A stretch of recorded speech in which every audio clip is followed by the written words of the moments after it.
Are you applying for jobs and not getting a response? Or are you going to interviews, doing really well and still not getting a job? Is it you or is it them? Well, maybe it is them. Let me explain how.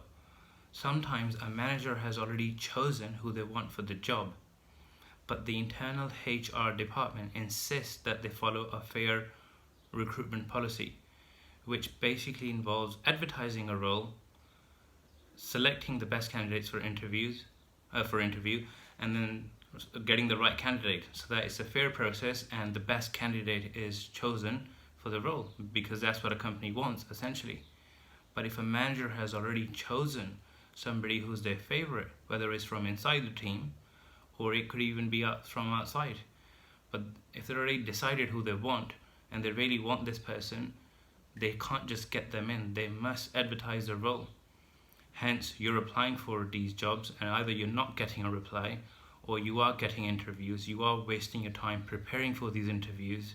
You may even be wasting money traveling to these locations for interviews, but you're not getting the response, even though inside you know the interview went well, you answered all the questions correctly. Or sometimes you gauge an interview that the interviewer is not really engaged, they're not really too keen. Well, this might be the reason.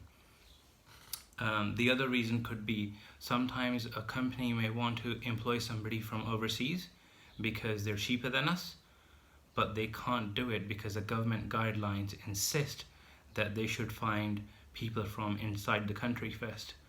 And only when they can't find the right skill set can they look outside of the country. So in order for them to be able to sponsor a visa, they have to advertise the job, and then they will say they couldn't find the candidate or they couldn't find the right skill set, hence you're not getting the job. So is it you, is it them? Well, sometimes it is them. It doesn't happen often, but it does happen, and there's no way of knowing when this is happening. It's almost impossible to tell. So what can we do? Not much. Just continue applying, or you start your own business and then you don't have to apply for jobs anymore. That's what I had to say.